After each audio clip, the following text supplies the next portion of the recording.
बिस्मिल्लाहिर्रहमानिर्रहीम। सबसे पहले मैं अल्लाह ताला का सर झुकाकर शुक्र अदा करती हूँ कि अल्लाह ताला ने आज नवाज़ शरीफ साहब को सुरखरू किया। मेरी बात तो बहुत बाद में आती है, लेकिन आज जब मैंने जजेस के रिमार्क्स सुने और जब मैंने आज बिल्कुल रिवर्सल होते देखा एक चीज़ का, तो मुझे पूरे हेयरिंग में सिर्फ अल्लाह ताला की याद आ रही थी और मैं ये सोच रही थी कि भले आजमाइश आ जाती है इंसान पर, झूठ बोला, बुहतान लगाया, 6 साल इसी में गुजर गए। आजमाइश थी, लंबी थी, लेकिन अल्लाह ताला ने आज सुरखरू किया। और झूठ की शेल्फ लाइफ होती है, कुछ साल भी हो सकती है, लेकिन झूठ का इख्तिताम इसी तरह होता है जहाँ जिस तरह आज हुआ। तो सबसे पहले तो मैं आजिज़ी से अल्लाह ताला का शुक्र अदा करती हूँ, अपने वकला का, ख़ुसूसन जो मेरे पहले वकील थे सलमान अकरम राजा साहब, और उसके बाद अमजद परवेज़ साहब। मैं ख़ुसूसन अमजद परवेज़ साहब का और उनकी पूरी टीम का तहे दिल से शुक्रिया अदा करती हूँ कि जिस तरह से उन्होंने मेरा जितनी मेहनत से, जितनी लगन से उन्होंने मेरा केस लड़ा, ईमानदारी से। मैं उनको सिर्फ दुआ दे सकती हूँ, अल्लाह ताला इसकी जज़ा दे उनको। बात करा दें अगर कराना। 1 मिनट। अस्सलाम वालेकुम अंकल।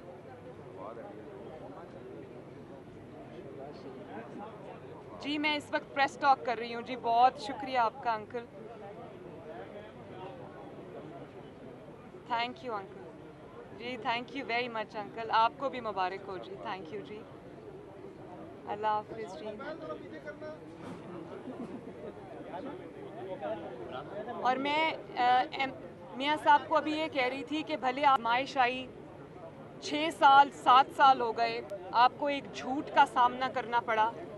अल्लाह ताला ने उस आजमाइश में भी आपको साबित कदमी दी, और आज अल्लाह ताला ने जब आपको सुरखरू करके निकाला है तो पहले से ज़्यादा इज़्ज़त दे के निकाला। मेरा ये नहीं ख्याल कि पाकिस्तान की तारीख़ में कोई भी ऐसा सियासी लीडर आया है जिसका इतना कड़ा एहतसाब हो, जितनी बड़ी मुश्किलात के पहाड़ टूटे हों। कोई सियासी लीडर इस किस्म के एहतसाब से नहीं गुज़रा, और कोई सियासी लीडर इस तरह से सुरखरू नहीं हुआ जिस तरह से सुरखरू आज नवाज़ शरीफ साहब को अल्लाह ताला ने किया। मुझे ये भी याद है कि जब पैनामा के लिए ये पैनामा का शोर उठा, तो नवाज़ शरीफ साहब को उनका ज़ाहिर है, जब आपने कुछ नहीं किया होता तो आपका पहला रिएक्शन ये होता है कि आप ये कहते हैं कि मैं इसको फेस करूँगा, मैं इसका जवाब दूँगा। तो नवाज़ शरीफ साहब ने यही किया। उनके जो रुफ़क़ा हैं, उनके दोस्त हैं, उनके चाहने वाले, उन्होंने उनको ये कहा कि ये कोई लीगल मुकदमा नहीं है, ये कोई कानून की बात नहीं है, आपको ये सज़ा के लिए पूरा ट्रैप सेट किया जा रहा है। तो आप इस मुकदमे में आप इस मुकदमे में ना पेश हों, आप अपना जो भी आपको हासिल है, जो भी इम्यूनिटी आपको मिलती है, वो आप ले लें और आप ये ना करें, क्योंकि इनका ये मकसद आपको सज़ा देना है। ये आपकी जो तावील है, जो आपकी लीगल आपके पॉइंट्स हैं, जो हक़ाइक़ हैं, वो ये नहीं सुनेंगे। लेकिन नवाज़ शरीफ साहब ने ये कहा कि नहीं, मैं इस एहतसाब को फ़ेस करूँगा, मेरी बेटी भी फ़ेस करेगी, मेरी ख़ानदान भी फ़ेस करेगा, मेरे बच्चे भी फ़ेस करेंगे। इंशाअल्लाह ताला वो सुरखरू होंगे। तो आज वो अल्लाह ताला ने दिन हमें दिखा दिया।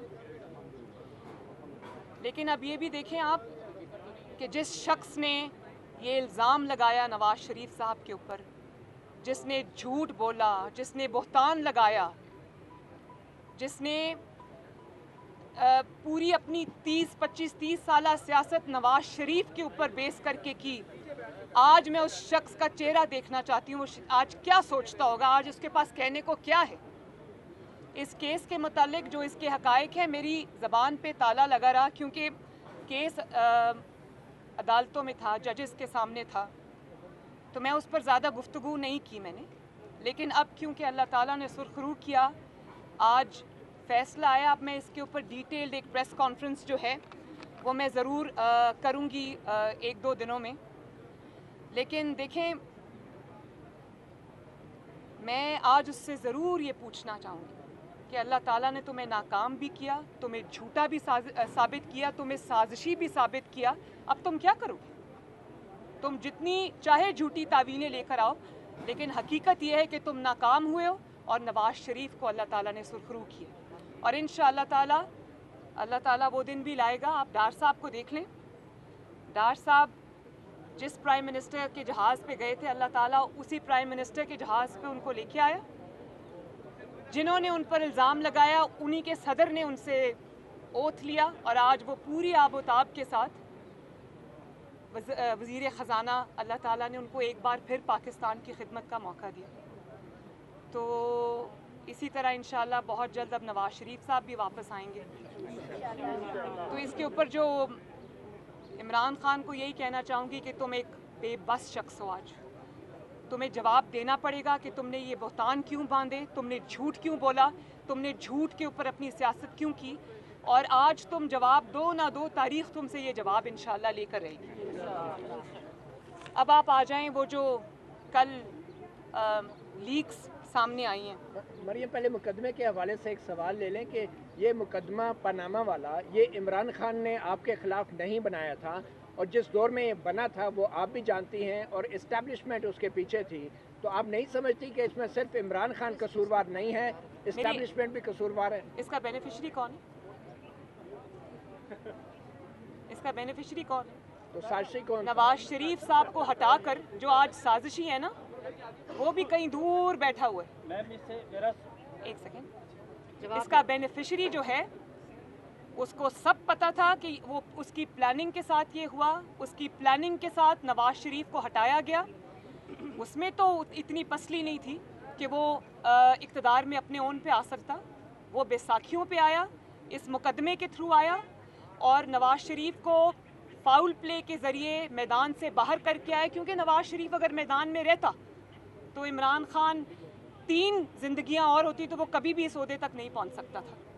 तो इसका बेनिफिशरी वो है। और जो इसके दूसरे जो उनके कोचेज़ हैं वो अब अल्लाह ताला ने किया तो उनका काम भी ख़त्म है। तो मैं ये अब अपनी बात जो है, मैं क्योंकि मैं इस पे कह चुकी हूँ कि मैं इस पे डिटेल्ड जो प्रेशर है वो करूँगी इंशाल्लाह, और हक़ाइक़ के साथ करूँगी, हक़ाइक़ पूरे कौम के सामने रखूँगी। लेकिन अब ये जो लीक्स हैं उनके ऊपर आप आ जाएं कि देखें, झूठा तो वो साबित हुआ। मेरे लिए वैसे कोई बहुत शॉकिंग नहीं थी ये जो लीक हुई है। मैं ये पहले दिन से जानती थी कि ये झूठा साजिशी मक्कार शख्स है। मेरे लिए तशवीश की बात बतौर पाकिस्तानी, कल मैंने अपने ट्वीट में भी ये कहा था, वो ये है कि एक साजिशी जहन का इंसान जो फॉरेन फंडेड है, जो पाकिस्तान की दुश्मन ताकतों से डॉलर्स लेकर, जो उस पर साबित किया ईसीपी ने, डॉलर्स लेकर पाकिस्तान में तबाही, इंतशार और फितना फैलाता रहा। एक गैर जिम्मेदार शख्स जिसको ये भी पता नहीं है कि मुल्क की सलामती से खेलना कितना संगीन जुर्म है, वो 4 साल इस मुल्क के स्याहो सफ़ेद का मालिक रहा। और जब उसको वोट ऑफ नो कॉन्फिडेंस उसके ख़िलाफ़ आ रहा था, जब उसको वोट ऑफ नो कॉन्फिडेंस के अंदर उसको पता चल गया कि ये कामयाब होने वाला है, जब उसने जो मिन्नतें और वो जो उसने की थी लोगों की वो कामयाब नहीं हुई, उसको पता चल गया कि मेरे अपने अराकीन मेरे ख़िलाफ़ हो गए हैं, वोट ऑफ नो कॉन्फिडेंस जो है वो कामयाब होने जा रहा है। तो उसने साजिश का ये ड्रामा रचाया पूरी कौम के सामने। और आप देखें कल की मतलब इतनी संगीन वो बात है। वो कहते हैं कि जो मिनट्स ऑफ द मीटिंग है वो तो मेरे हाथ में, उनको मैं अपने मुताबिक वो कर लूँगा। और वो कह रहे हैं कि मैं खेलूँगा। इस पे हमने अमेरिका का नाम नहीं लेना, हमने सिर्फ इस पे खेलना है, अवाम की तकदीर से खेलना है। ये अवाम 22 करोड़ अवाम जीती जागती अवाम का मुल्क है। हमने सिर्फ अवाम के जज्बात से खेलना है, हमने सिर्फ खेलना है। और वो कहते हैं कि मिनट्स ऑफ द मीटिंग में अपने मुताबिक कर लूँगा, यानी कि आप एक इतने इम्पॉर्टेंट नेचर के डॉक्यूमेंट्स में फोर्जरी कमिट कर रहे हैं, आप टैंपरिंग कर रहे हैं और आप खेल रहे हैं, उसको खेल कह रहे हैं। खेल खेल में वो मुल्क से खेल गया और लोग तमाशा देखते रहे। आप ये देखें कि वो अभी तक कज़ाफ़ी स्टेडियम से बाहर ही नहीं निकला। उसने इस मुल्क को या ओवल स्टेडियम समझा हुआ है क्योंकि ये वहाँ से आया है, या कज़ाफ़ी स्टेडियम समझा हुआ है। वहाँ पर भी टैंपरिंग करता था, यहाँ पर भी वो उसको कह रहे हैं कि टैंपरिंग करो मिनट्स ऑफ द मीटिंग के साथ। क्या जो कौमी सलामती है वो खेल है? क्या जो नेशनल सिक्योरिटी है वो खेल है? क्या पाकिस्तान के जो मफादात हैं वो खेल हैं? क्या जो खारजा अमूर हैं, फॉरेन पॉलिसी है पाकिस्तान की, वो खेल है? और आप ये देखें कि वो अपनी पूरी जो उसको इक़्तिदार छोड़ के उसको लग रहा था कि मैं जा रहा हूँ, उसने जाल साजी की, मक्कारी की, साजिश का पूरा ड्रामा क्रिएट किया और कहता है अमेरिका का नाम नहीं लेना। लोगों को कहता है ग़ुलामी से, ज़ंजीरों से आज़ाद हो जाओ, आज़ादी के भाषण देता है। और नाम पूछो अगर किसी का तो ABC पढ़ता है, XYZ कहता है और कहता है अमेरिका का नाम नहीं लेना, सिर्फ इस पे खेलना है। तो ये एक पैटर्न है। आप ये देखें कि जो इंसान किस तरह ये जो पनामा वाली साजिश के थ्रू इक़्तिदार में आया, RTS बिठाया अपने इक़्तिदार की खातिर, उसके बाद फ़ॉरेन फंडिंग ली गैर मुल्की कुव्वतों से, उससे मुल्क को डिस्टेबलाइज़ किया, पता नहीं वो पैसे कहाँ कहाँ इस्तेमाल हुए, उससे मुल्क को डिस्टेबलाइज़ किया। और उसके बाद आप पैटर्न देखें कि क्या कह रहा है। जब IMF की ये जो डील की बात हो रही थी, IMF ने जब पैसे देने थे, अभी पहली ट्रांच नहीं आई थी, तो आपने सब ने वो सुनी वीडियो थी जिसमें शौकत तरीन साहब ये कह रहे थे कि ये ख़त लिख दो ताकि पाकिस्तान को पैसे ना मिले।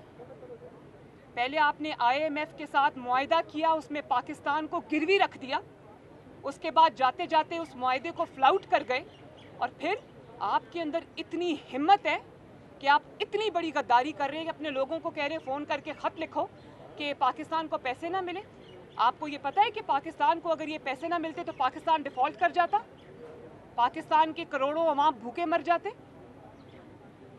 इस किस्म के शख्स की ज़हनियत पे इंसान क्या बात करे सवाए हैरानी के। और आप ये देखें कि उसका उस साजिश की बेस पर जो इसने आज़म खान के साथ बैठ के प्राइम मिनिस्टर्स ऑफिस में घड़ी, प्राइम मिनिस्टर के ओथ को वायलेट किया। प्राइम मिनिस्टर का ओथ क्या कहता है, वो और बात है कि इनको ओथ भी पढ़ना नहीं आया, कागज़ से देख के भी पढ़ना नहीं आया, ऐनक लगा के भी पढ़ना नहीं आया। तो अपने ओथ को आपने वायलेट किया, आपने पाकिस्तान के और पाकिस्तान की सिक्योरिटी के इंटरेस्ट के ख़िलाफ़ अपने ऑफिस में बैठकर साजिश की। और किस चीज़ पे? वो जाल साजी की बेस पर वो साजिश आपने की, और उसी जाल साजी की बेस पर आपने पाकिस्तान के इदारों को तनकीद का निशाना बनाया, पाकिस्तान के इदारों को आपने कंट्रोवर्सीज़ में फेंका, धकेला। और आपका चीफ ऑफ स्टाफ ARY पे बैठकर एक ख़त पढ़ता है, रिटन एक लेटर पढ़ता है जिसमें वो फ़ौज के अंदर जो है वो डिवीज़न क्रिएट करने की खुलेआम बात करता है। और ये आपने उसी साजिश की बेस पर, उसी जाल साजी की बेस पर, उसी टैंपरिंग की बेस पर आपने क्या किया? आपने अफ़वाज पाकिस्तान पर हमले किए, आपने शुहदा पर हमले किए, आपने ECP को कंट्रोवर्शियल बना दिया, आपने सियासी इदारों पे हमले किए, आपने सियासी जमातों के ऊपर हमले किए, आपने पाकिस्तान की सालमियत पे हमले किए। और किस चीज़ की बेस पर?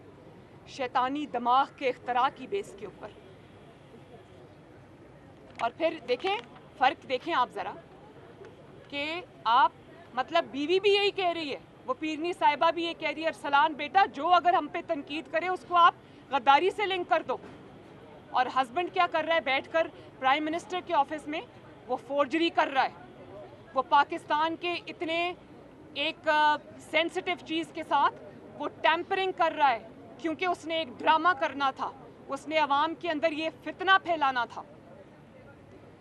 और फिर पाकिस्तान को दुनिया भर में बदनाम करता है, निकल जाता है, बच के निकल जाता है। उसी साजिश की बेस पर, उसी जाल साजी की बेस पर, उसी फोर्जरी की बेस पर, उसी शैतानी खेल की बेस पर वो पाकिस्तान को आलमी इस्टेब्लिशमेंट का ग़ुलाम कहता रहा, पाकिस्तान को एक कमज़ोर रियासत बताता रहा और बचकर निकलता रहा।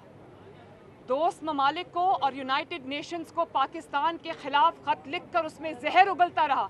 किस चीज़ की बेस पर? उस जाल साजी की बेस पर जो इसने आज़म खान के साथ बैठ के प्राइम मिनिस्टर्स ऑफिस में की। अवाम को बगावत पे उकसाता रहा। अभी आपने देखा जीसी यूनिवर्सिटी में खड़े होकर क्या सरमन दे रहा था, क्या भाषण दे रहा था पाकिस्तान की आने वाली नस्लों पर को। उनको कह रहा था मेरे खिलाफ साजिश हुई। आज वो बच्चे भी सोचते होंगे जिनके सामने खड़ा होकर उनको भाषण दे रहा था कि ये साजिश हमें क्या बता रहा था कि मेरे खिलाफ बैनुल अक़वामी साजिश हो गई। और निकला क्या? निकला ये कि प्राइम मिनिस्टर के कमरे में बैठ के दो शैतानी दिमागों ने उस साजिश को घड़ा, गुमराह करता रहा पूरी आवाम को। फिर अफवाज पाकिस्तान में फूट डालने की कोशिश करता रहा उसी जालसाजी की बुनियाद पर। मीर जाफ़र कहता रहा, मीर सादिक कहता रहा, जानवर कहता रहा उसी साजिश की बुनियाद पर। और फिर मज़हब के साथ खेलता रहा, लोगों को कहता रहा कि इनको वोट देना गुनाह है, मुझे वोट देना सवाब है, जो इनको वोट देगा वो शिर्क करेगा। मज़हब का तमाशा बनाता रहा, दुनिया बैठ के देखती रही। मजहबी हमारे जो कायदीन है वो भी बैठ के देखते रहे, किसी ने उसके बारे में कुछ नहीं कहा। मैं ये पूछना चाहती हूँ कि एक झूठे साजिश की आड़ के अंदर वो ये सब करता रहा और सब इदारे और हम सब बैठकर हुकूमत समेत ये सब तमाशा देखते रहे। ये है कौन जिसको इतनी खुली छुट्टी मिली हुई है? ये है कौन कि ये संगीन से संगीन जुर्म का इर्तिकाब करके चुप करके बच के निकल जाता है? मरियम तेरी जुर्रत को, यार एक सेकंड, मरियम तेरी जुर्रत को। यार ये प्रेस कॉन्फ्रेंस है यार। मैं हुकूमत ने एक JIT बनाई है। मैं समझती हूँ कि जिस तरह पनामा में JIT ने रोज़ की बुनियाद पर काम किया था, इसी तरह हाई पावर JIT बनाई जाए। ये संगीन मसला है। इनको ज़रा प्लीज़ चुप कराएं, बात करने दीजिए प्लीज। ये इससे ज़्यादा संगीन नौयत का जुर्म कभी किसी प्राइम मिनिस्टर ऑफ पाकिस्तान ने, मैं कहती हूँ करना तो दूर की बात है, कोई सोच भी नहीं सकता। हाई पावर JIT बननी चाहिए जिसके अंदर हुकूमत के वज़रा हों, जिसके अंदर ISI के मेंबर्स हों, जिसके अंदर IB के मेंबर्स हों, जिसके अंदर लॉ मिनिस्ट्री के मेंबर्स हों और जिसके अंदर FIA के मेंबर्स हों। और इमरान खान, आज़म खान, शाह महमूद कुरैशी साहब और जो सफ़ीर थे उस वक्त के क्या नाम था उनका, असद मजीद साहब, इन सब को बुला के इनसे इन्वेस्टिगेशन की जाए कि कौम के साथ इमरान खान ने इतना घिनौना खेल किस तरह खेला। और अगर हम ये सब नहीं कर सकते तो फिर हमें सबको ना आंखें बंद करके घर जाके कंबल लेके सो जाना चाहिए। अगर हम ये भी नहीं कर सकते, इस मुल्क को बचाना हमारा फ़र्ज़ है, इस साजिशी से इस मुल्क को बचाना हमारा फ़र्ज़ है और इंशाअल्लाह ताला ये फ़र्ज़ हम पूरी कुव्वत से अदा करेंगे। मरीम साहबा ये बता दें कि आप जो सियासी खेल शुरू किया था, मैम जिन लोगों ने आप पे केस बनाए थे, क्या कभी किसी से आमना सामना हुआ, किसी ने माफ़ी मांगी कभी इससे पहले, और अब आप क्या मुतालबा करते हैं? देखिए, मुझे किसी से माफ़ी मंगवाने की ज़रूरत नहीं है। एज़ लॉन्ग एज़ जब वो ये साजिश कर रहे थे तो शायद वो ये भूल गए थे कि वो बहादुर शाह ज़फ़र का एक बड़ा अच्छा शेर है जो मेरा गाइडिंग प्रिंसिपल भी है, और वो कहते हैं कि ज़फ़र आदमी उसको ना जानिएगा, वो कितना ही साहिब फ़हमो ज़का, जिसे ऐश में याद खुदा ना रही, जिसे तैश में खौफ खुदा ना रहा। जब आपके पास ताकत होती है तो कुछ लोगों को जिनकी नाकामी अल्लाह ताला को मंजूर होती है तो उनकी आंखों पे पट्टी बन जाती है और वो ये समझते हैं कि ये जो ताकत है ये हमेशा लास्ट करेगी। उसी ताकत के नशे में जब वो ये काम करते हैं तो वो ये भूल जाते हैं कि अल्लाह ताला की ज़ात सब कुछ देख रही है और ये शॉर्ट लिव्ड होता है। आसमान का निज़ाम हरकत में आता है। आज मुझे जजेस की बड़ी मेहरबानी, उन्होंने इंसाफ किया, लेकिन मुझे इसमें कोई दो राय नहीं है कि ये फ़ैसला अल्लाह ताला की तरफ से आया है, आसमान की तरफ से आया है। और जब अल्लाह का हुक्म था ये फ़ैसला आ गया। मुझे आज वो नवाज़ शरीफ साहब ने जो उंगली उठा के कहा था कि मैं अपना मामला अल्लाह ताला पे छोड़ता हूँ, तो आज मुझे लगता है कि अल्लाह ताला ने उनके उन अल्फाज पे उनको सुरखरू किया। तो माफ़ी कोई मांगे ना मांगे, ये जो आज हक़ाइक़ कौम के सामने आ गए हैं, इससे बड़ी और क्या दलील हो सकती है। मरीम साहबा ये बताएं, जो सियासी खेल जिस साइफर के ज़रिए इमरान खान ने शुरू किया, उसी अब साजिश में तो खुद फंस गए, लेकिन अब वो इस्लामाबाद यलगार करने की तैयारियां कर रहे हैं, उस लाडले को अब कौन रोकेगा, क्या स्ट्रेटजी है उस?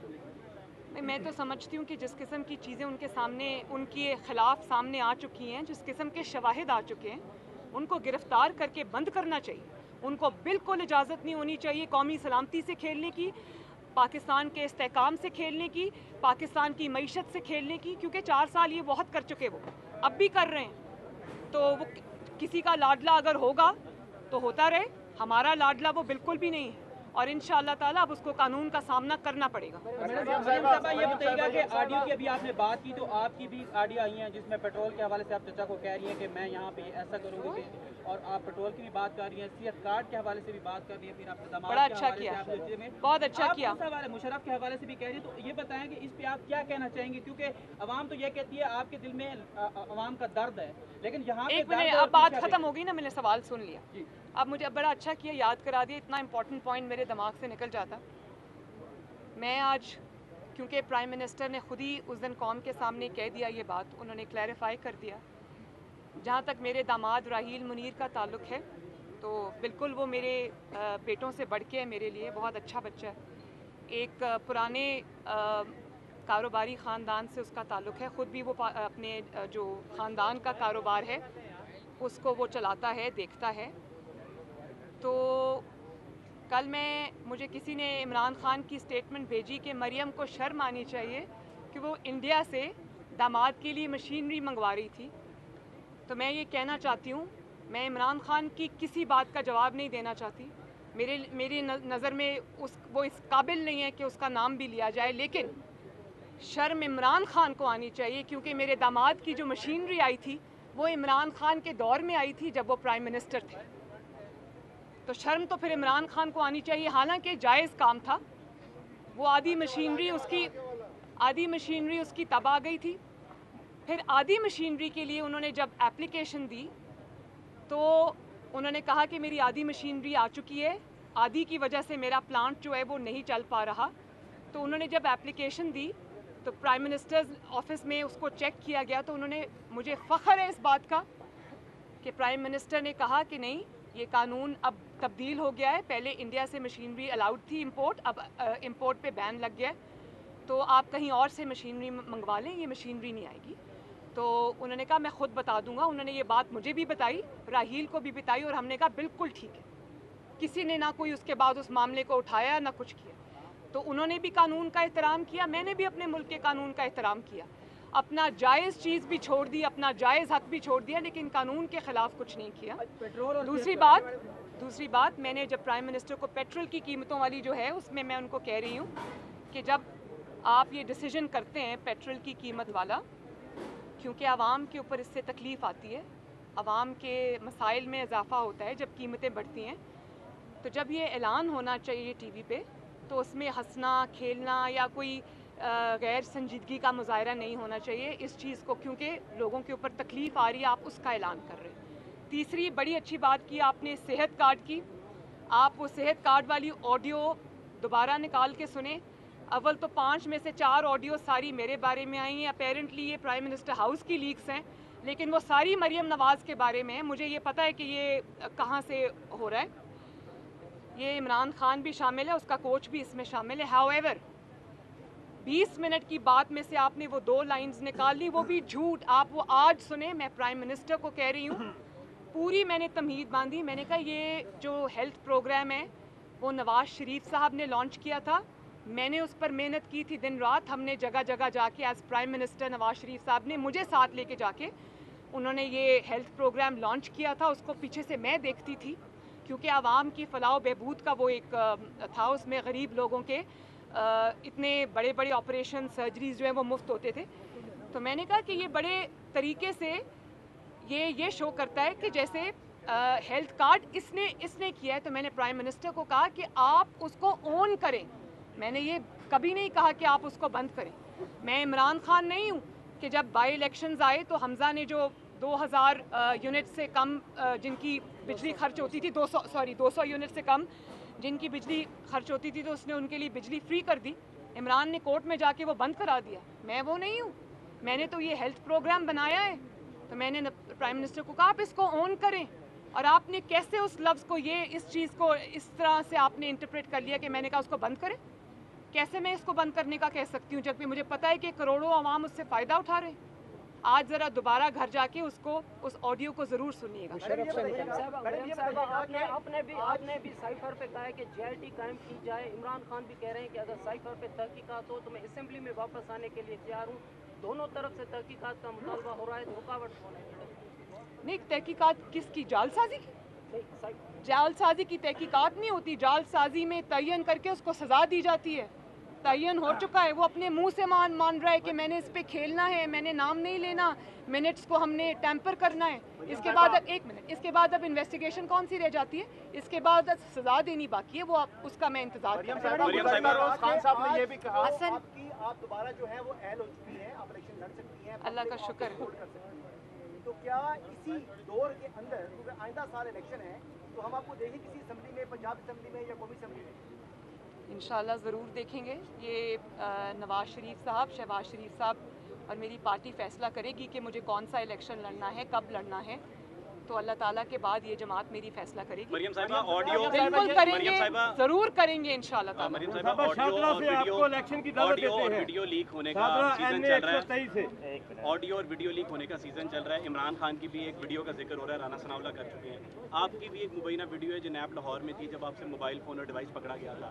अगर हैकर के हाथ वो लग गई और ये सिलसिला ऐसे ही जारी रहा तो क्या पाकिस्तानी सियासत इसकी मुशामिल हो सकती है या ये सिलसिला रुकना चाहिए? अच्छा, थैंक यू वेरी मच। अगर मेरी वीडियो जो नैब में इन्होंने बनाई थी वो, और मैं रात को अपने नाइट सूट में थी, ये कमरे पे इन्होंने 12 बजे धावा बोला, 15-20 लोग थे और एक ने इसी तरह मोबाइल पकड़ा हुआ था, वो मेरी वीडियो बना रहा था।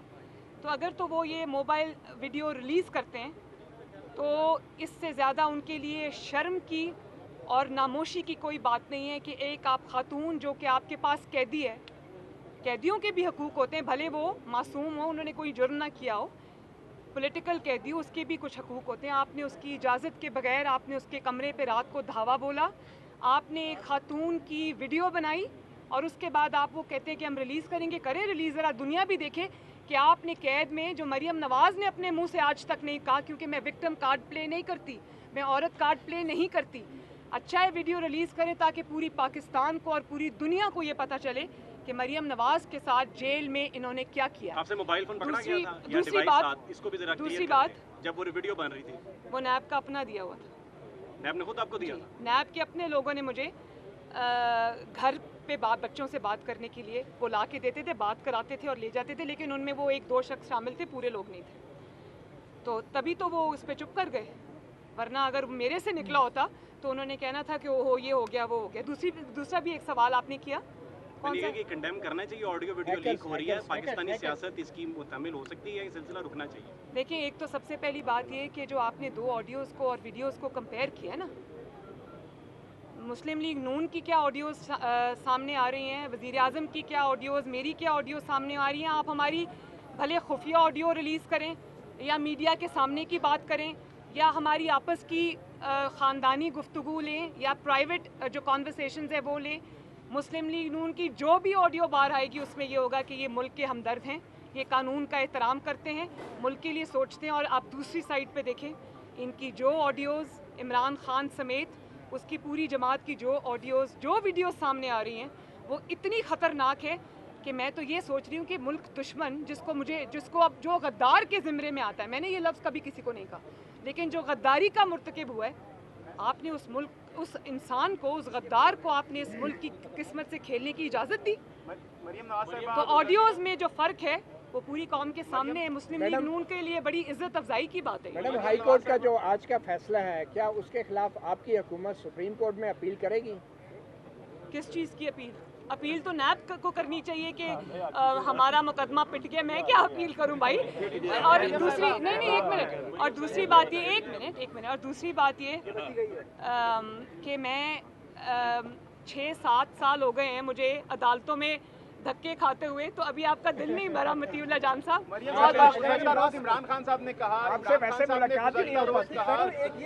इमरान खान साहब ने IT बेस्ड जो है कंपनी है जिसका फ्रंट पे टेलीविजन चैनल है, वो कायदे मोहतरमा एक फोटो दे इस सवाल का जवाब जरा। नहीं, एक मिनट, ये बात, कोई IT कंपनी है हसन, एक मिनट है, कोई IT कंपनी नहीं है, ये इमरान खान है, उसका कोच है, उसके साथ 1-2 चैनल्स हैं, ये उन्हीं का नेक्सस है। बहुत शुक्रिया।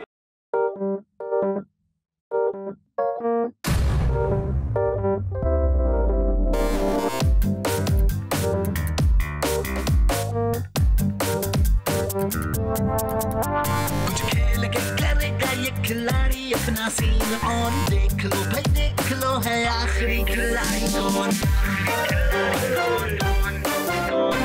आखिरी खिलाड़ी कौन, कुछ खेल के करेगा ये खिलाड़ी अपना सीन ऑन, देख लो भाई देख लो, है आखिरी खिलाड़ी कौन।